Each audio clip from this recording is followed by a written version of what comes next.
Okay, we're going to do the guided homework for logistic regression in SPSS. So hold on. But this is our model. We're trying to use mortgage payment, monthly mortgage payment, and family size on a group of individuals to see if they would purchase a large vehicle, an 8-passenger SUV or not. So again, we're going to try to use mortgage payment as a predictor variable, family size as a predictor variable, and the outcome is if they would purchase or not. Okay, so let's go ahead and start answering these questions. All right, number one is pretty easy. The predictor variables, the IVs, are their mortgage payments and their family size, and the outcome variable, with logistic regression, it has to be dichotomous, one or the other, and our dichotomous outcomes are, would they buy the passenger vehicle or not? Remember to always check your assumptions of each different test. With logistic regression, there's only 5 of them, so that wasn't a problem. So assumption number 1, the DV has to be dichotomous. So ours was. They're either going to purchase the SUV or not. That was pretty easy. The next one is the model should be fitted correctly. So to ensure that we don't violate this assumption, we're going to go ahead and use the stepwise SPSS function and let the computer to pick which predictors are usable, right, or the best. Next one is the error terms need to be independent. So we have to run a test to verify that. So we did a linear regression test just on the multicollinearity. So we had to run a separate linear regression just to check the collinearity, right? We don't want to violate the collinearity here. And we did not, according to this, right? The VIF would have to be over 10. The tolerance would have to be less than 0.1. The next assumption is we got to check the linearity between the predictor variables. So what we did was just made a quick scatter plot and then put in the best fit line. And you could tell that the R squared is not 0. If it was 0, that means you got a problem. But we do have a linear relationship here, and that's good enough for us, so we did not violate that. And the last one is that we need a big sample size.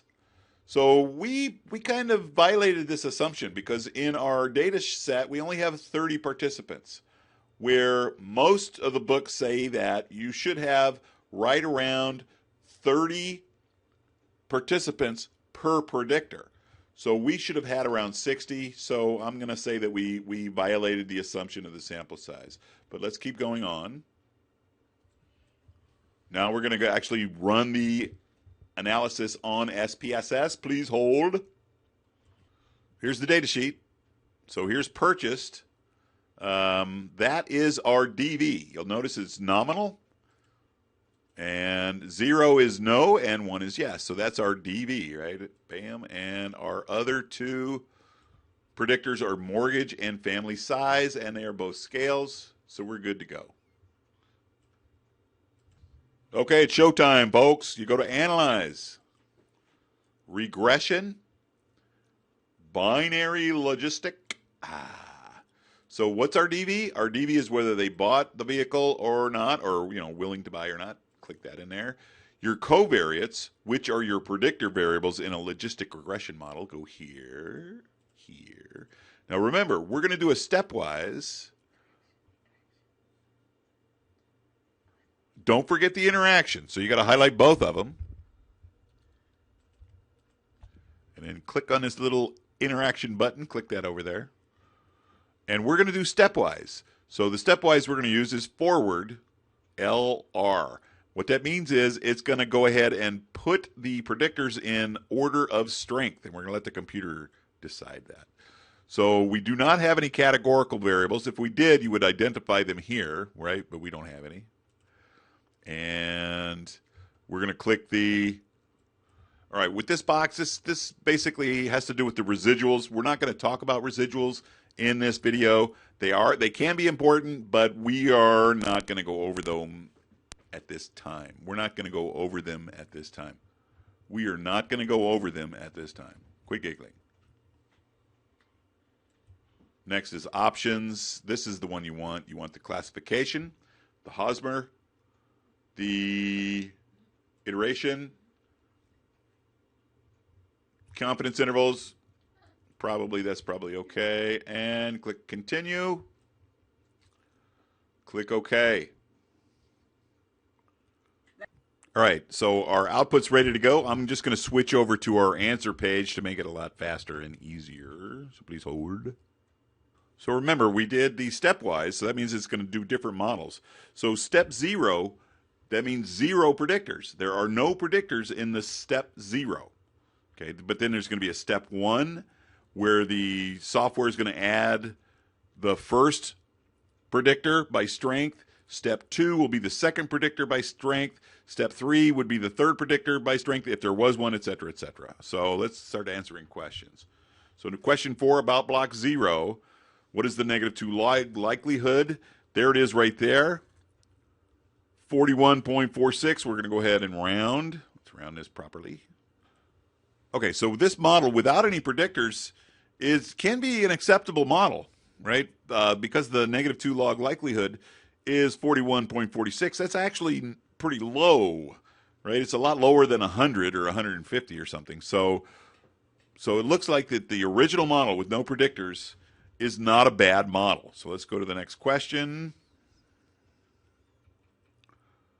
So back to block 0 again. Let's make sure I got this lined up right here. What's the overall percentage of accuracy of the prediction? Okay. So that's when you go to the classification table for block O or step O, and it's this number down here, 53.3. In other words, this model without any predictors would be right about 53.3% of the time, which is about as accurate as a coin toss. So predicting-wise, it's not very accurate. So next question, again with the model with no predictors, that's block O. How do we tell if this model can be improved by adding predictors? You're going to look at the table. Variables not in the equation. So what the software does is it looks at each variable by itself to see if it could significantly increase the predicting power of the overall model. So be careful here. That doesn't say that family size is a significant predictor. What this is saying is that when you add each predictor, it could possibly increase the model's accuracy.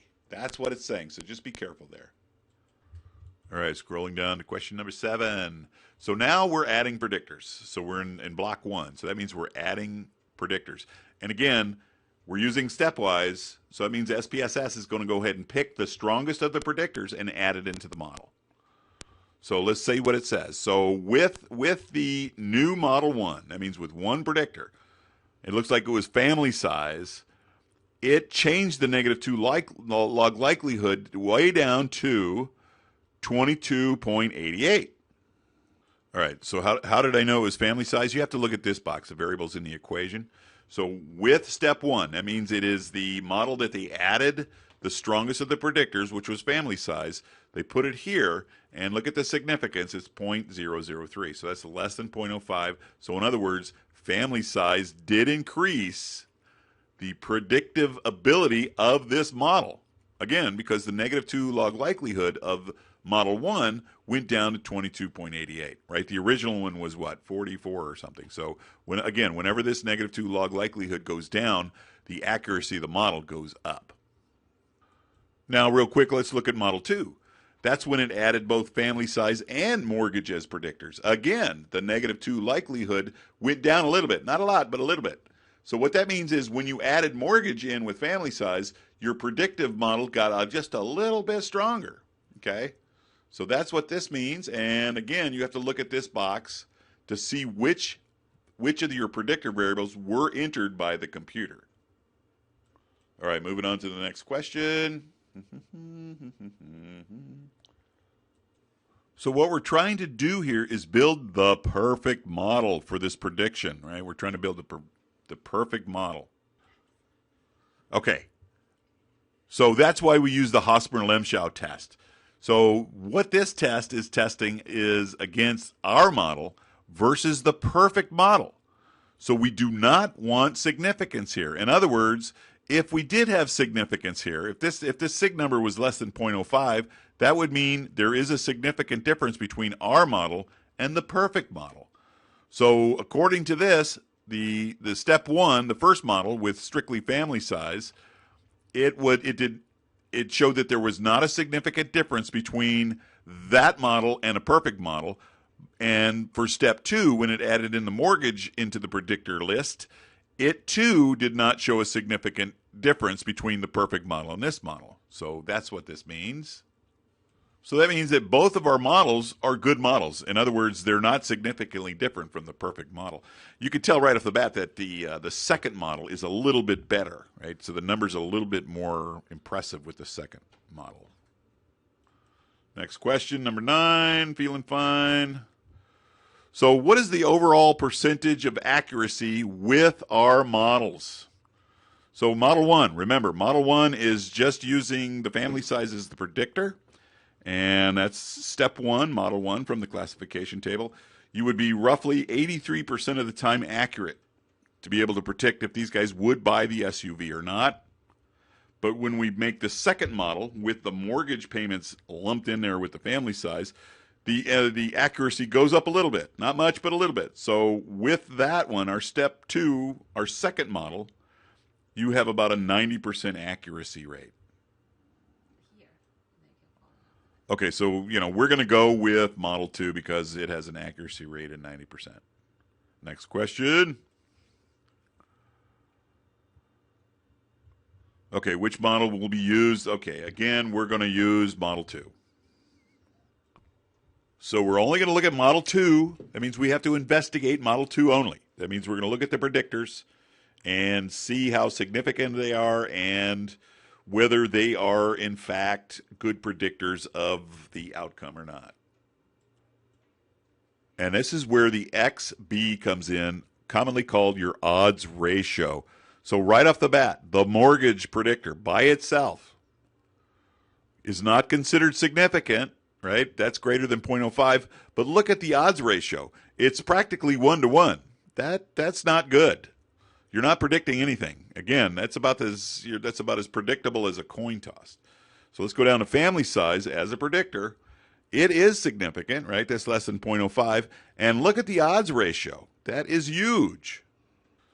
All right, so what that means, XB for family size, is that the larger the family size, they are 11 times more likely to purchase the SUV.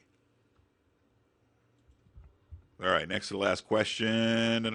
Can this model be improved? No. All right, and the only reason that you're not going to improve this is because the interaction between family size and mortgage was not considered significant by the stepwise. So you cannot improve this model with the predictors that you have, which the only other one you have is the interaction between the variables. So no, you cannot make this model any stronger than it already is. All right, last question is, what are the implications of this? And write up the results in APA. I'm just going to go ahead and put this up here. I'm not going to read it off to you. Again, if you want to, you can download this. It should be right next to this video that you're watching. And that's about it. And I hope you enjoyed it.